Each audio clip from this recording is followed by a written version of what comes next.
Hello, everyone, and welcome to today's webinar, Geomembrane Fabrication and Installation, brought to you by the Geosynthetics Materials Association. I'm Andy Durham, a GMA Executive Council member and a geosynthetics engineer at Owens Corning, and I will be your moderator today. GMA provides engineering support, business development opportunities, educational programming, government relations expertise, and industry recognition. GMA influences specifications and lobbies on behalf of member companies and targets key U.S. states to expand the geosynthetics market. GMA also provides a network to exchange information, solve common problems, and develop mutually beneficial relationships. Before we get started, I'd like to go over a few items so you know how to participate in today's event. You will have the opportunity to submit text questions to today's presenter by typing your questions into the questions box of the control panel. You may send in your questions at any time during the presentation. We will collect these and address them during the Q&A session at the end of today's presentation. The recording of this webinar and the slides will be made available after today's presentation. I'd now like to introduce our presenter, Dr. Tim Stark, who's a professor of civil and environmental engineering at the University of Illinois at Urbana-Champaign with an expertise in geotechnical engineering. Dr. Stark has been conducting research on geomembranes and other geosynthetics for over 20 years and has been instrumental in the usage of more geosynthetic materials in waste containment and infrastructure projects. Tim is the technical director of the Fabricated Geomembrane Institute at the UIUC, an industry organization that advocates the design and installation of lightweight, flexible, prefabricated geomembrane solutions. You may not know that Tim is also an avid Fighting Illini fan and believes that they still have an outside shot at the Big Ten championship this year. Please welcome Tim. Thank you, Andy.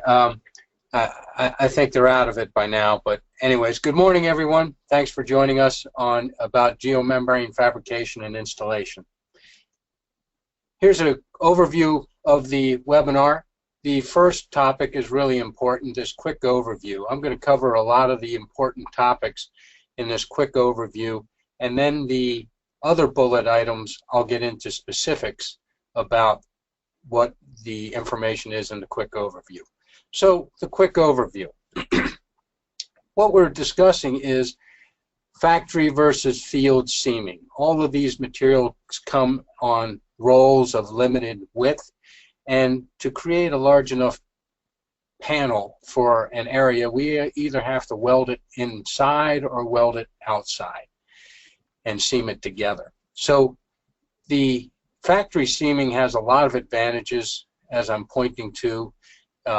Clean, controlled environment. In the field, things are a little harder to deal with in terms of water, soil, etc., getting into the seam, because if there are impurities in the seam, you will not get a good seam in the welding process.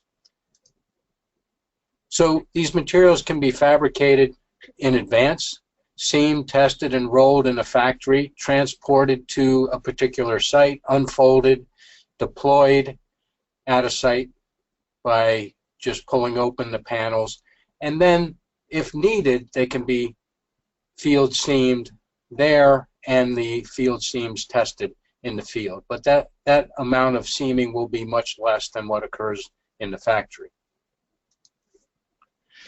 Some of the advantages of prefabricating the materials: we can create different shapes and complex geometries. This is a well pad that I'm pointing to, and that can be prefabricated instead of trying to cut all of that and fabricate it in the field.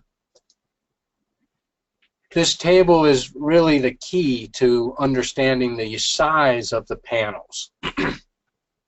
This column that's in red and I'm highlighting right here is the weight per area of common geomembranes that are listed on the left here. 1, 2, 3, 4 different types of geomembranes. And so this is the weight per square foot, and you can see some are lighter than others. But that weight translates into how big of a panel we can create.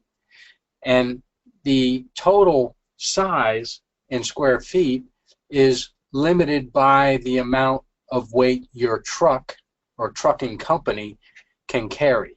So a typical weight in the United States is maybe 6,000 pounds. So if I use 6,000 multiply by this weight per area, that will give me, or divide by the weight per area, that'll give me the panel area I can create and still satisfy the trucking requirement of 6,000 pounds.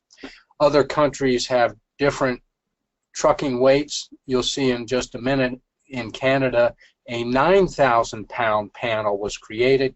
So you could take, say, 40 mil LLDPE at 0.195, 9,000 divided by 0.195, and that would give you the allowable panel area. Once you have the panel area, then you can divide it by a length and width, such as you see in the far column, 150 feet by 205 feet.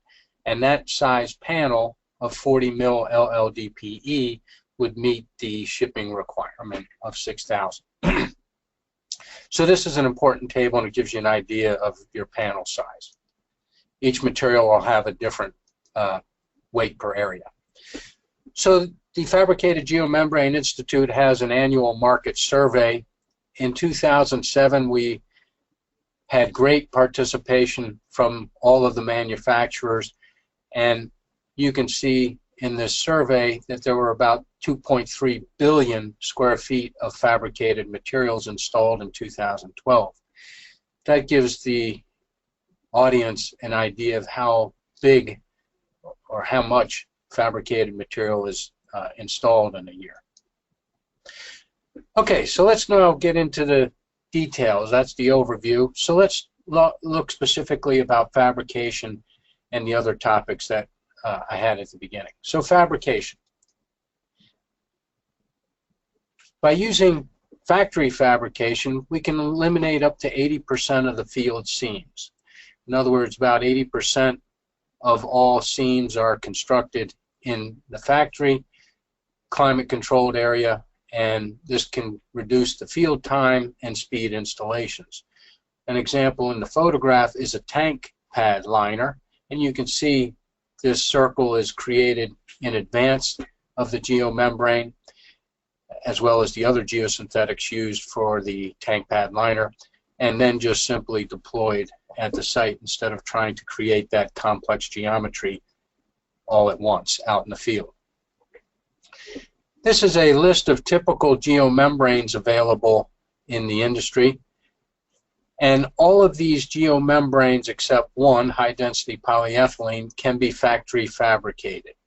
So there's a wide variety of materials that can be prefabricated as well as in the field.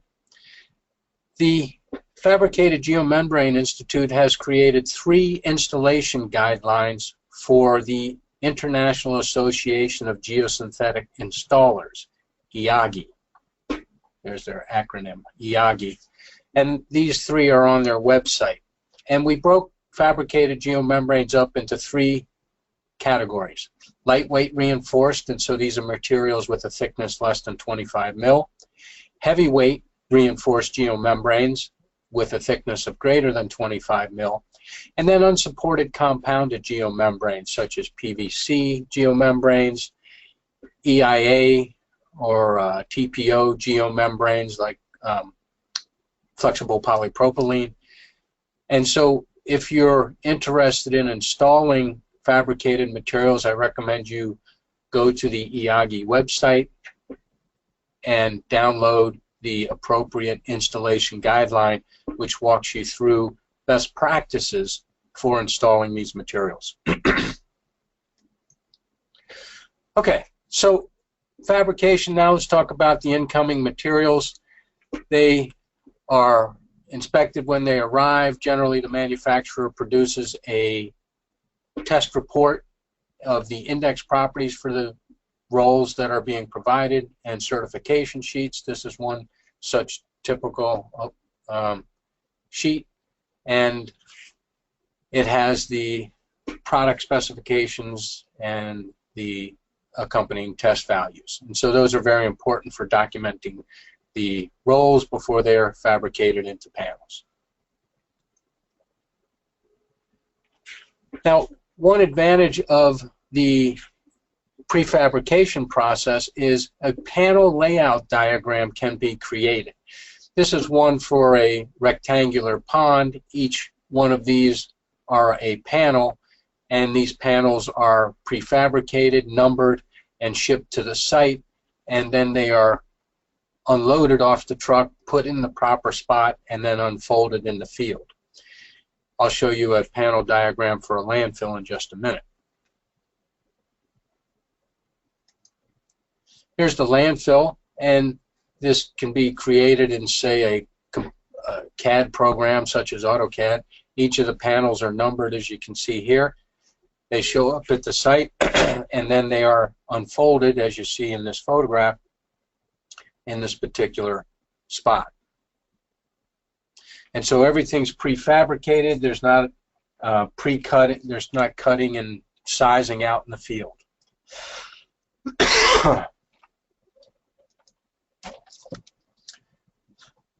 So complex geometries such as a water canal with a corner or a turn can be created in advance and then shipped out into the field in rolls.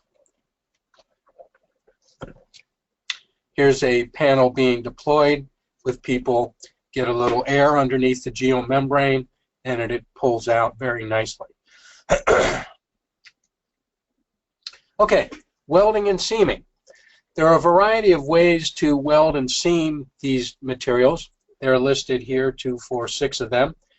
I'll get into specifics about hot wedge and hot air. I'll show you dielectric and radio frequency. I'll talk a little bit about solvents as well. So here is thermal welding or wedge welding in both factories. These are 2 different factories, and the thermal welder is going down a seam. The material is stretched out in a long factory building, and the panels are assembled. These welds can be single or solid, or they can be dual track, where there's an air channel in the middle. And I'll talk about air channel testing in a minute. Here's a bigger facility for fabricating materials. You can see at least 2 panels being constructed here in this middle bay, and a panel being folded up in the left bay on the side.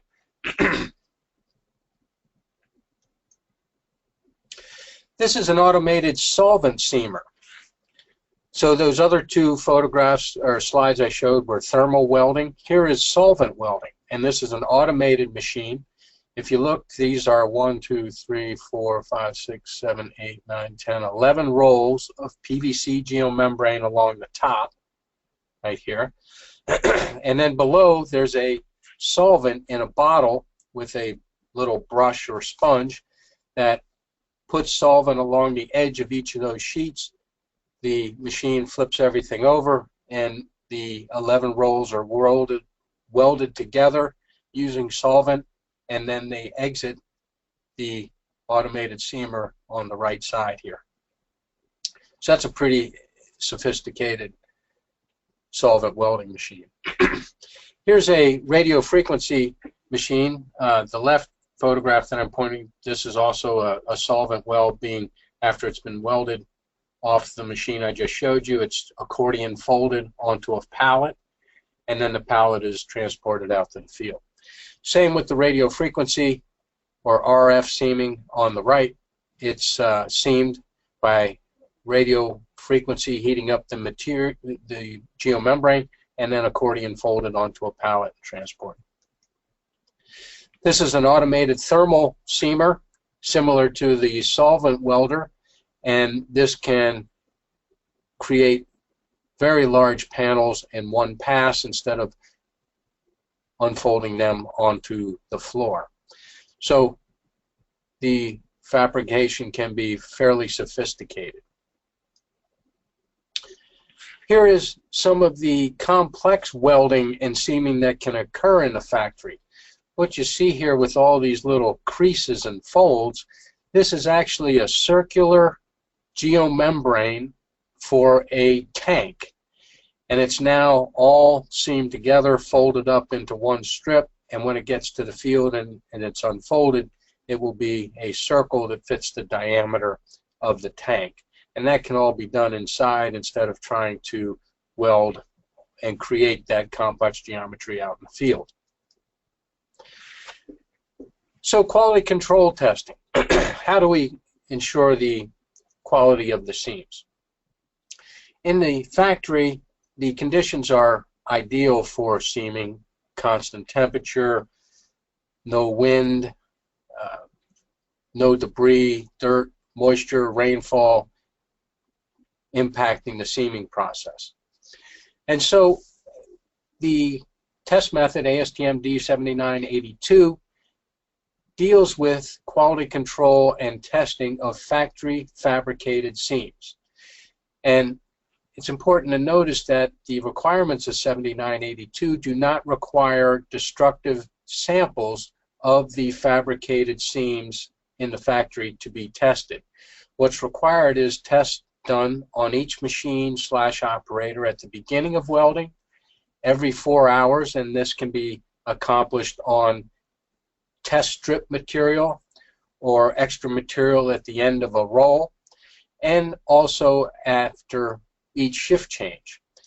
These test welds are done per machine, per operator combo. So if one operator changes the machine, they have to double check with 7982. But the important thing about the test method, 7982, is we are not destructively sampling the production seams, because factory seams are usually of high quality, and generally they'll end up to be 10% stronger in shear and peel than a field seam. So no destructive sampling of factory fabricated seams. Okay, so fabricators can also test the individual geomembranes to make sure they comply with the certification sheets provided. Okay, so the factory weld testing, a very typical tensiometer is used for the shear and peel testing. Typical tensiometer is on the left. The more sophisticated Instron testing machine is on the right. And we pull the seam in both shear and peel, which I'll demonstrate in just a minute, to make sure it meets the project specifications. Okay, so after the seams in the factory have been created and the QC is performed, they are folded in accordion shape, as I showed in a couple photographs, or also rolled up. In the photograph on the right, you can see a rolled up panel here, and that provides some ease rolling it down the slope in the particular application on the right. The panel size is limited by the weight that can be shipped by your trucking company, and if it's a lighter material, in other words, a lower weight per area that I showed you earlier, you can cover a larger area because the panel can be bigger and still weigh less than the required shipping weight. Generally, the panel is wrapped in a protective plastic so dirt and other debris doesn't get into the panel and the panel's not damaged during shipment, and it's shipped on a pallet on usually a flatbed truck, or it could be put inside an enclosed truck. Here is a factory panel rolled up on a roll, and you can see in this particular facility prefabricated liners already prepackaged. So many companies create these typical size panels in advance, so they're on the shelf ready to be deployed by any of the customers that need a rolled panel for those typical sizes. Here are accordion folded panels on a pallet with a plastic cover, and here are rolled panels covered and ready for shipment. Here's the large panel in Canada. This weighs 9,000 pounds in a single panel. A little heavier shipping weight allowed in Canada, and that is one big panel. Depending on what the material is, you divide 9,000 by the weight per area, and that would give you the panel size for this particular panel. Okay, so we've talked about fabrication. The next topic to focus in on is installation. And the topics under installation: site preparation, handling, storage, welding, QC, testing, and documentation. Site preparation.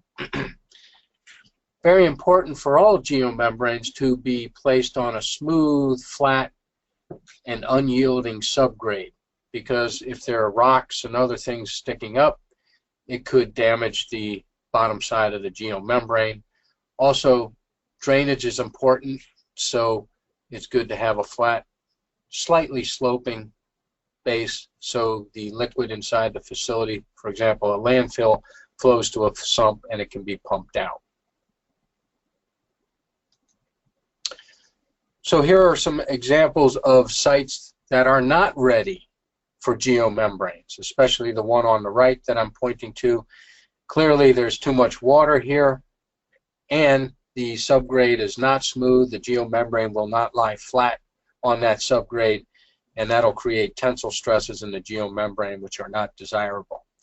This is on the left is a kind of a close-up of a little ditch in the subgrade, and the geomembrane cannot span that ditch or discontinuity, and it should be smoothed out. A better example is this facility. And this facility, the subgrade is under preparation right now. You can see where my pointer is, the subgrade has been smooth wheel rolled, so it's got a nice smooth surface, this area right in here. The area to the left is still being compacted and smooth. It has not been smooth wheel rolled, so the area where my pointer is not ready for geomembrane. And same with on the back side of this particular pond. Here's a smooth wheel roller in process, smoothing and compacting the subgrade. You can see the geomembrane on the left, ready for deployment. This moisture should be removed. We don't want a lot of puddling and water present underneath the geomembrane when it's deployed, but the subgrade is being smooth wheel rolled and ready for geomembrane placement. Underlayment. Depending on the subgrade, a geotextile can be used to cushion the geomembrane. So if it's a rocky surface and you want to protect the geomembrane, a cushion could be installed, or a drainage composite could be installed for rougher subgrades. The geonet in the composite protecting the geomembrane a little more than a non-woven geotextile. Also, a drainage composite could be installed below the geomembrane for gas venting purposes and also control of groundwater.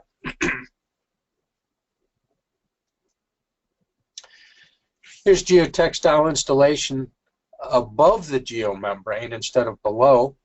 In this particular application, there's a coarse material being placed on top of the geomembrane as a drainage layer, and so a non-woven geotextile can be installed on top of the geomembrane before the drainage layer is placed to protect the geomembrane on the upside from damage. Okay, handling, storage, and deployment of fabricated geomembranes. There's an ASTM test method 7865 that gives some requirements and procedures for identifying the panels, how to number them, how to unroll them and unfold them, how to roll them and fold them and ship them from the factory, procedures during transportation to ensure no damage to the geomembrane, and then of course procedures for deployment of the geomembrane. Here are some pictures of material deployment. These are single panels, in this particular case for a circular tank, the panels being unfolded, and then it'll be placed in the prepared area for a new tank. Here's for a landfill for a coal combustion residual application. The accordion folded panels on the back of this tractor, and it's or the tractor's pulling it off the accordion fold on the front end loader. People then pull it into position, and then it's seamed.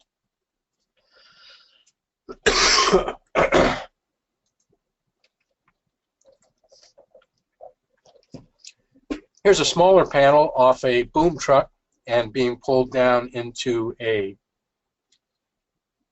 potable water reservoir off an accordion folded panel. So once the panels are deployed, the site, depending on the size of it, may or may not need to have a field seam. This is a 2-acre pond. It's being covered with 4 PVC geomembrane panels. Here's one of them. One of them's already in place. So there'll be 2 more over here, and there'll be 4 seams that need to be created. This whole pond was covered in half a day.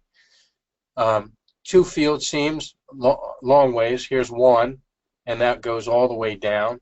And then you can go across right here, and that field welds the 4 individual panels. So here's one panel, a second panel, a third panel, and here's the 4th panel.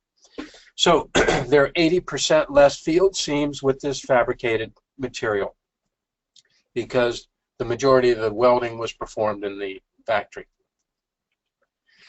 Pipe penetrations can be pre-fabricated as well in the factory. So pipe boots can be pre-welded in the factory by having the location of the penetrations ahead of time, and those are placed in the panel, the panel's number, and these are installed at the right location. Same with pipe boots on slopes. That's all prefabricated in the factory. Okay, so let's talk about destructive seam testing. And this is only relevant to field seams. Factory seams are not destructively tested. Even the field seams, this destructive seam testing can be performed on material from the anchor trenches or test strip material, not production material. It's painful to take destructive seam samples from a completed seam in the field. So it's better to use anchor trench or test strip material for the fabricated materials that I'm talking about. So for solvent welded material, the test method is ASTM D6214. For unsupported materials such as PVC, flexible polypropylene, the test method is 6392. For tape seams, and tape seams are relevant to EPDM, for example, geomembranes, EPDM geomembranes, it's D7272, and supported materials or reinforced materials, ASTM D7749. All of these test methods can be downloaded from the ASTM.org website, and users can follow the test methods in each of these. So, in the field and also the factory, we can perform some non-destructive seam testing to either replace or supplement the destructive seam testing that I just described.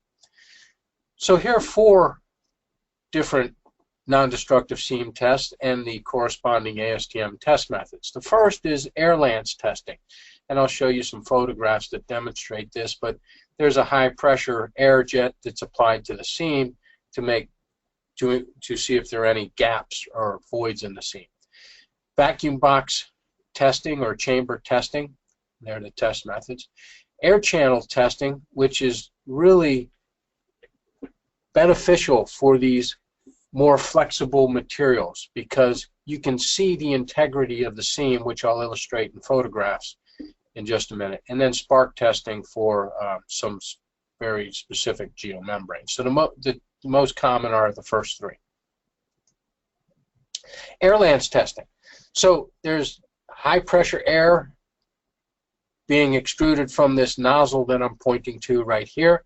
The nozzle is moved along the seam. Oops. Moved along the seam, and if there's a gap in the seam, there will be a difference in sound. You'll hear the air actually go through the hole. It'll give a flapping behavior, and so you'll know that there's an unbonded area there with the air lance test.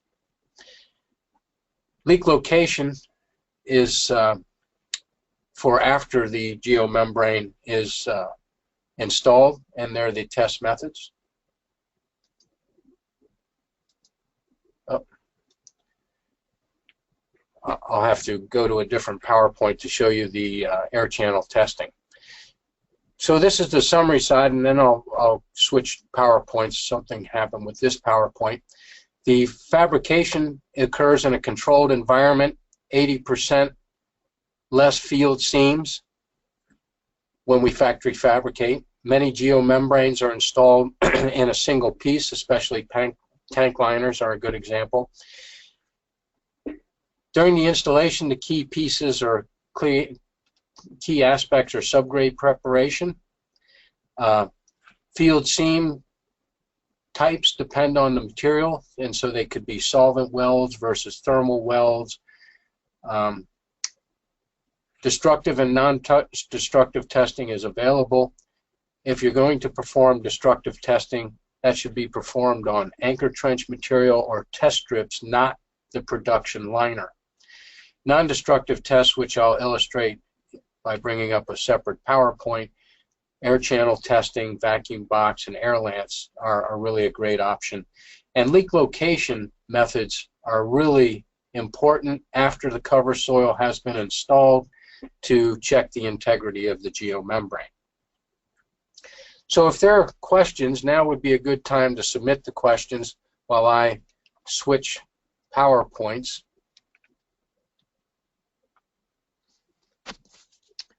Tim, can you hear me? Yes. We've had several good questions and a couple that are pretty relevant right after some of the things you went through. The first one is from Craig Marker. How common is prefabrication of panels in the landfill industry? In the landfill industry, generally those refer to PVC geomembranes being used for the bottom liner system and factory fabrication for final cover or interim cover materials such as LLDPE or even woaded coated polyethylene or EVOH.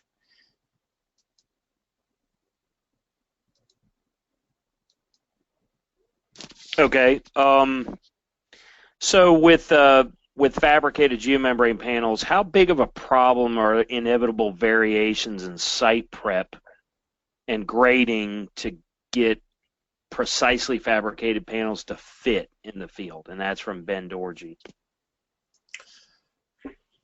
There's, as long as the site is surveyed properly, really no problem getting panels to fit. You lay out a CAD diagram, and each panel is prefabricated to that size and installed in the field.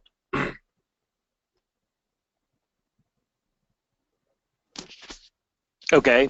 Here's a good question from, I'm going to mispronounce the name, but I think it's Tuzi Baser from University of Alberta. What about long-term properties? Are there test methods that that can be applied to long-term stability of fabricated geomembranes? Yes, it's the same test methods that are used for field geomembranes such as xenon arc or fluorescent light weathering. And there are ASTM methods for both of those. And the fabricated materials are subjected to the same testing. Okay. Do you want a couple more questions, Tim? Okay, but leave me enough time to go through about 4 slides of field testing. Okay, great. So we do have a few more questions here. Tell us how the use of prefabricated panels affect the overall construction cost of a project compared to field fabricated geomembranes. The time and cost are significantly reduced. So let me be specific.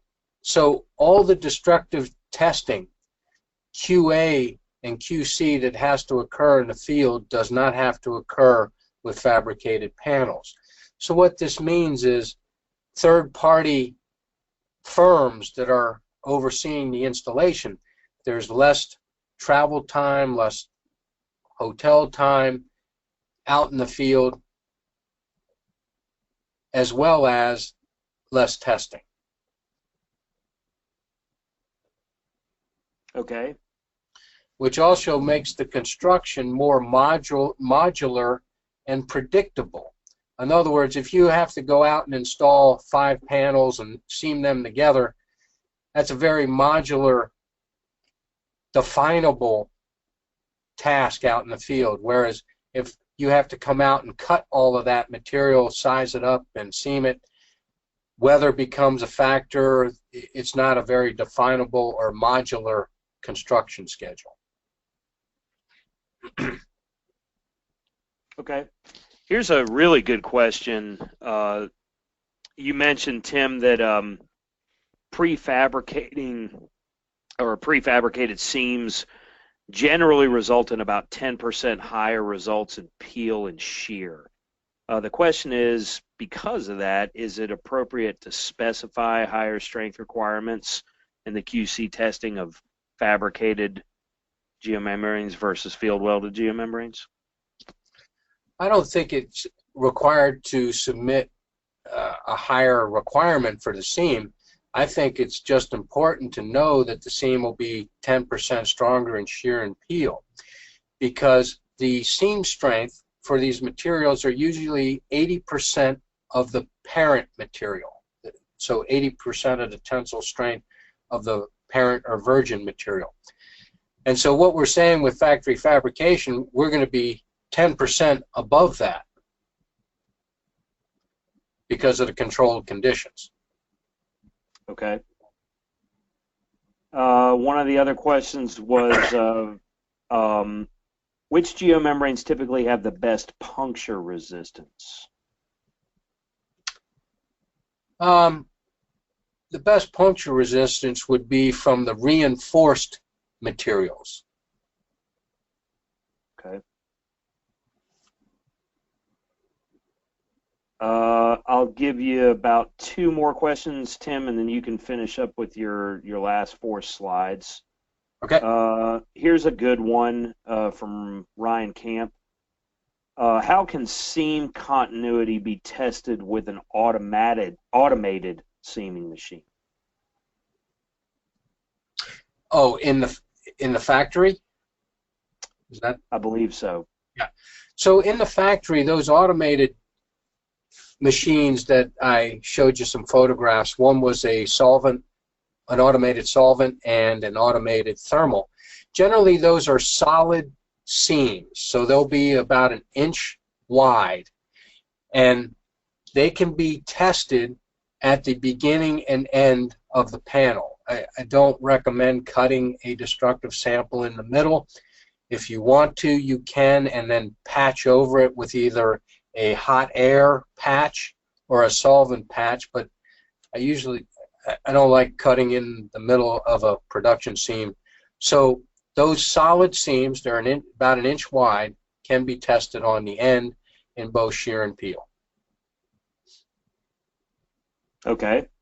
And what's your opinion about the use of geomembranes in the core of a dam?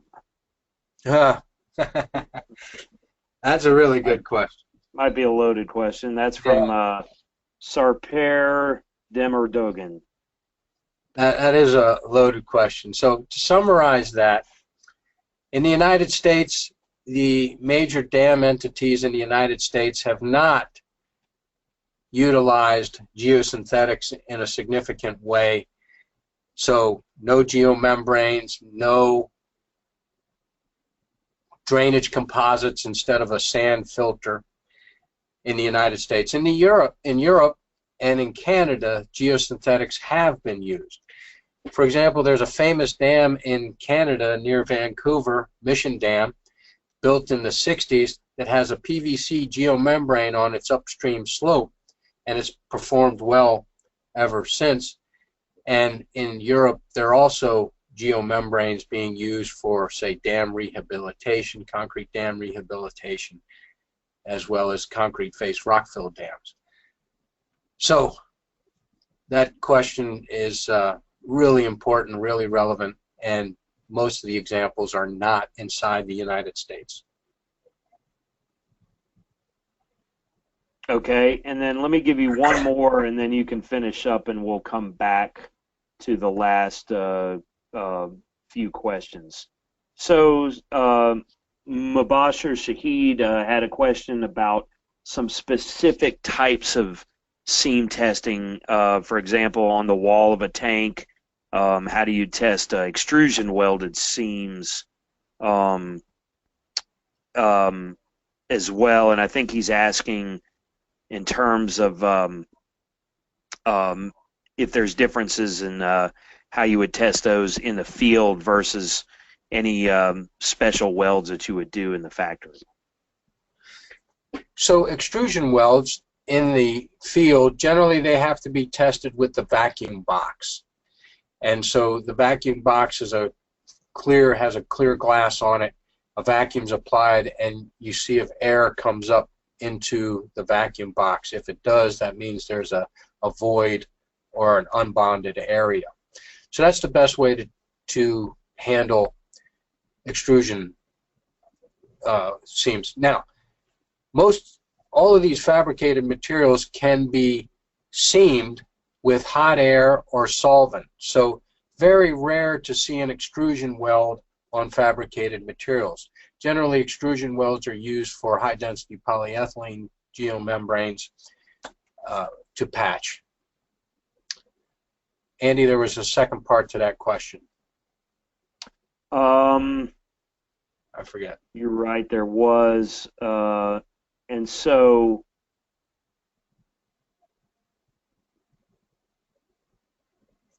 I didn't see the second. Well, I think he was referring to field versus factory fabricated in that one.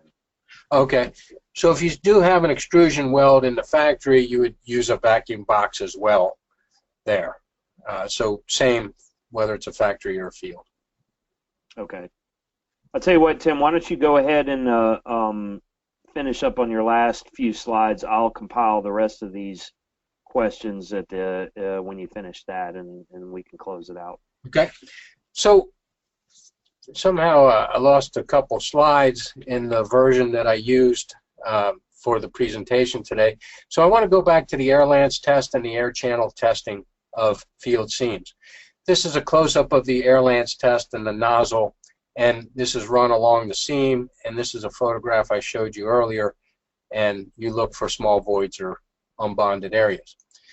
The test I really wanted to focus on is the air channel seam test, which is illustrated in these photographs. So the thermal weld has a gap or a channel down the middle. So there are two rollers and a blank area in between, and that creates a little gap or channel that can be pressurized. What's interesting about these fabricated materials is they tend to be fairly flexible. And so the channel... Hey, Tim, I'm sorry to interrupt here, but we're not seeing some of those photographs on your screen. We're just seeing your Windows Explorer. Oh, okay. How's that? Yes. Well, now we're seeing air channel seam testing photographs. Yeah. Okay, good. Thanks. Okay. So here's the air channel inflated right here. And what's great about this, we measure the pressure in the seam, and the ASTM test method has requirements that the seam must hold the pressure for 30 seconds, and there's a chart depending on the geomembrane temperature, which is great. And we developed this at the University of Illinois for PVC geomembranes as well as polypropylene. But the best part of the test, I think, is it inflates the seam, sort of like inflating your bicycle tire tube on the ground, and you can see if there's any discontinuity or unbonded area along the seam. So the seam that's on the screen looks really good. It's a continuous linear seam. Versus this one. This is called an aneurysm. So you can see the air channel, some dirt or moisture entered the seam, and you can see the linear feature of the air channel is lost right here at the aneurysm. And so you know that this seam has a little less bonded area, actually in the middle here, quite a bit more less bonded area than to the right, where the seam is more straight and linear like the air channel. So this would be an area that you would put a patch over top of the aneurysm. Even though the aneurysm is holding air and pressure, you'd just put a patch over top of this, and that could be solvent or hot air welded to the PVC or polypropylene geomembrane, just to make sure that the seam is intact for the long duration of the service life of the geomembrane. So I really like the air channel test for flexible materials. It really gives you a good indicator of seam integrity. Okay, Andy, that takes me back to summary and questions.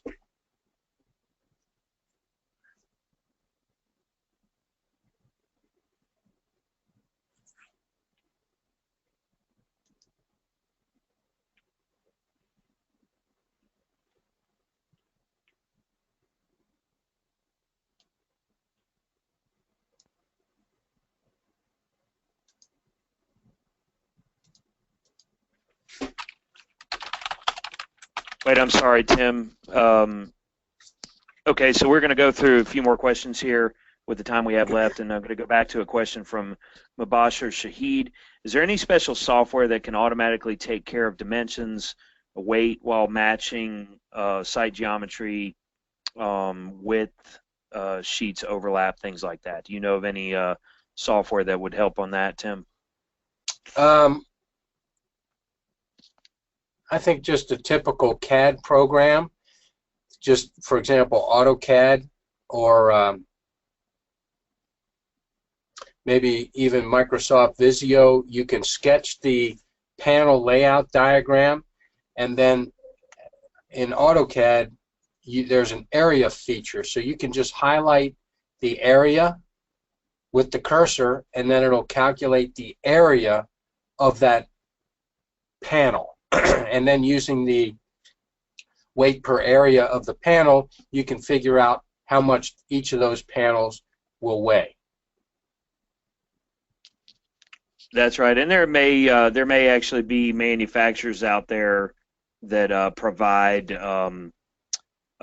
some tools to help design as well. If there's potential users out there that don't have AutoCAD readily available, I would think. Yep, sure, absolutely. Here's a good one from Lucas Morales. Is microbial degradation a common concern to the durability of geomembranes? If so, what type of material is more prone to microbial attack, and are there any test methods that would address that? I don't know of any material that's susceptible to microbial attack. They're all pretty resistant. The bigger problem is animals either walking on the geomembranes and their hoofs or feet going into the geomembranes, or maybe animals trying to eat the geomembrane for whatever reason. There's a fairly recent article in Geosynthetics magazine about animal damage to geomembranes. Back to microbial attack, there's an ASTM test. It's called the soil burial test. Soil burial test. I'm trying to find the ASTM number for it. I can't. Oh, here it is. D3063. Soil burial. 3063. And a piece of the geomembrane is placed in a representative soil with its representative microbial population for a certain time, and then the geomembrane's tested afterwards. All right. So that's a good question. Let's go to Adam Chirando, who asks, for extrusion welding of HDPE on vertical walls, is vacuum box testing preferred over spark testing, and why? I think vacuum box is more common, but you could probably use both. Okay. Can you use tape for seaming reinforced geomembranes? Generally, tape is used for EPDM geomembranes, and generally that material is unreinforced. So I don't know of a tape for other reinforced geomembranes such as polypropylene or woven coated polyethylene. So I think tapes are limited just to EPDM. Okay, good answer there, Tim. Appreciate that. I think we probably have one more question, which is a good one again from Craig Marker. Does the project size affect the practicality of using prefabricated panels? And I think he's to read further into that. Would it be more conducive to a smaller project or a larger project, or does it really matter? I think the prefabricated panels are clearly the only option for smaller projects. For example, golf ponds, tanks, etc. If you can go out with one piece of material and install it, I think it's fantastic.